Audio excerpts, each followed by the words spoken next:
Welcome to SMI classes for CBSE and Bihar Board by Mr. Ankit Kumar. अब हम लोग क्या करेंगे आज की क्लास में इस चैप्टर के अंतर्गत प्रश्नावली जो 1.1 है इसको सॉल्व करने वाले हैं। ठीक है, तो चलिए बच्चों हम लोग स्टार्ट करते हैं क्लास को। ठीक है, देखिए तो देखिए यहाँ पर हम लोग फर्स्ट क्वेश्चन को पढ़ते हैं और समझते हैं। देखिए फर्स्ट क्वेश्चन आपका कह रहा है कि निम्नलिखित प्रत्येक में गुणन के अंतर्गत उपयोग किए गए गुणधर्म का नाम लिखिए। मतलब ये देखिए आप लोग गुणा किया गया है, गुणा किया गया है, इसमें जो गुणा किया गया है ये किस गुणधर्म का प्रयोग किया गया है वो हमको बताना है। जैसे यहाँ पर देखिए फर्स्ट वाला क्या कह रहा है, हम यहाँ पर पहले नोट करते हैं। देखिए फर्स्ट वाला -4/5 गुना 1 इक्वल टू क्या है 1 गुना में -4/5 है ना। इसको ब्रैकेट के अंदर अगर बंद कर दीजिए -4/5। यहाँ पर आप लोग देख रहे होंगे तो आपको दो नंबर दिख रहा होगा, एक 1 दिख रहा है और एक -4/5। मान लेते हैं हम ये क्या है ए है, -4/5 को क्या माने ए माने और ये 1 को हम लोग बी माने, तो हमको क्या प्राप्त हुआ बी गुना ए, अर्थात हम कह सकते हैं ए प्राप्त हुआ। तो ये किस गुणधर्म पर निर्भर है, मतलब अगर हम कोई संख्या लेते हैं उसमें 1 से गुना करते हैं तो हमको खुद वो संख्या प्राप्त हो जाता है कि नहीं। 4 में 1 से गुना करिए या 1 में 4 से गुना करिए, बात क्या पड़ेगा सेम पड़ेगा। तो ये जब भी आपको ऐसा गुणधर्म दिखेगा तो आप बताइएगा गुणात्मक तत्समक। तो आप क्या बताइएगा गुणात्मक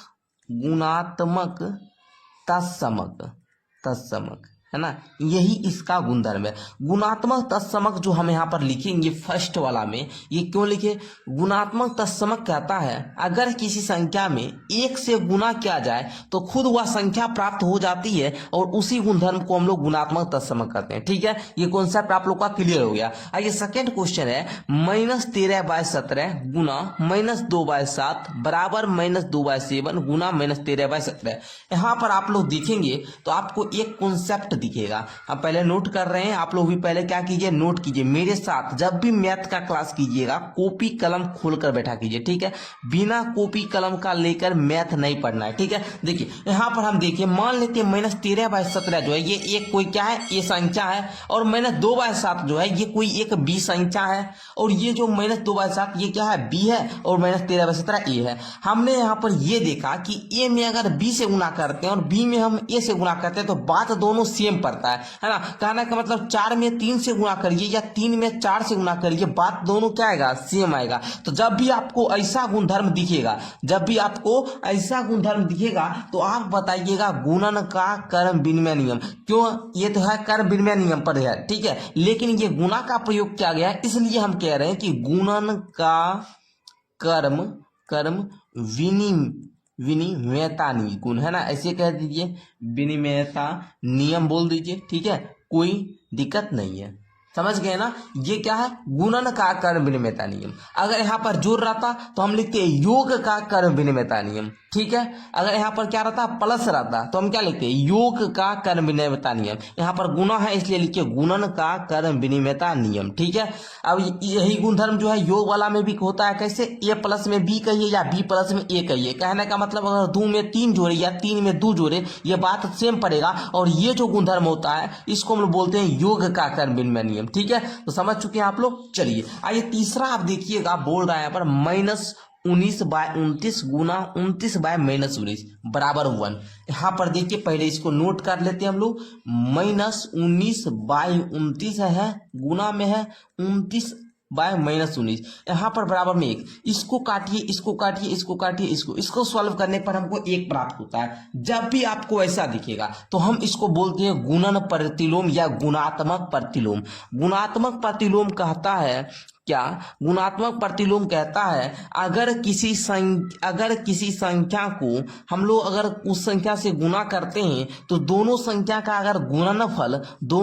का गुणनफल यदि 1 आ जाए तो वे दोनों संख्या एक दूसरे की गुणात्मक प्रतिलोम कहलाती है। मतलब अगर हमारा गुणनफल 1 होगा, अगर हमारा गुणनफल कहने का मतलब क्या, अगर जब भी हमारा गुणनफल 1 होगा तो हम बताएंगे वह कौन सा गुणधर्म पर निर्भर है, तो बताएंगे गुणात्मक गुणात्मक प्रतिलोम। जैसे अगर हम बोले 4/5 का गुणात्मक प्रतिलोम क्या होगा, तुरंत बता देंगे सर 5 को ऊपर कीजिए 4 को नीचे कीजिए। पता होगा मैंने जब चैप्टर पढ़ा रहा था तो बताया था 5 को हम लोग ऊपर वाला को अंश बोलते हैं, नीचे वाला को हर बोलते हैं। मतलब कहने का मतलब अंश को हर बना दीजिए, हर को अंश बना दीजिए। ये जो नियम आपका गुणा वाला होगा इसको हम लोग गुणात्मक प्रतिलोम कहेंगे। सिंपल कहने का मतलब ये हुआ कि जब भी दो संख्या का गुणनफल एक दिखे तो वैसा गुणधर्म को हम लोग गुणात्मक प्रतिलोम कहेंगे। तो ये कौन सा गुणधर्म हुआ, गुणात्मक प्रतिलोम हो गया। ये कौन सा गुणधर्म हुआ, गुणन का क्रम विनिमयता नियम। ये कौन सा गुणधर्म है, तो गुणात्मक तत्समक नियम। कौन सा गुणधर्म है, गुणात्मक तत्समक नियम। ठीक है, समझ चुके हैं आप लोग। आइए सेकंड क्वेश्चन आप देखिएगा, बोल रहा है बताइए कौन से गुणधर्म की सहायता से आप 1/3 गुना 6 गुना 4/3 को 1/3 गुना 6 इंटू में है 4/3 के रूप में अभिकलन करते हैं। पहले आप लोग सिंपल क्वेश्चन पहले नोट कर लेते हैं हम लोग। ठीक है, देखिए 1/3 गुना में ब्रैकेट को लीजिए 6 गुना 4/3, इसको बोल रहा है बराबर करने के लिए किसके, 1/3 गुना है 6 ब्रैकेट में बंद है, फिर है आपका 4/3, यही ना है। सिंपल सा देखिएगा यहाँ पर जरा सा आप लोग नजर कीजिए, 1/3 को हम ए मान लेते हैं गुना ब्रैकेट में, 6 को हम बी मान लेते हैं, 4/3 को सी मान लेते हैं। जस्ट 1/3 को क्या माने थे, ए माने थे, और हम 6 को क्या माने थे, बी माने थे, और ये दोनों क्या ब्रैकेट में बंद है। तो देखिए जब भी आप लोग को ऐसा गुणधर्म दिखेगा, पहली दो संख्या को गुना ए गुना बी कर देगा और ब्रैकेट में इसको बंद कर देगा, फिर सी कर देगा, फिर ए गुना बी गुना सी कर देगा, मान दोनों का क्या है, सेम आएगा। तो जब भी आपको ऐसा मतलब जब भी कंडीशन दिखेगा तो इसको जो हम लोग सॉल्व करते हैं, अभिकलन करेंगे इसका मान, इसका जो हम लोग मान अभिकलन करेंगे वो कौन सा गुणधर्म पर, तो आप बताएंगे सर ये सहचर नियम का फॉलो करता है, सहचर नियम। अब आप लोग बोलेंगे सहचर नियम किसका, तो यहाँ गुना का प्रयोग हुआ है इसलिए हम बोलेंगे गुना का सहचर नियम।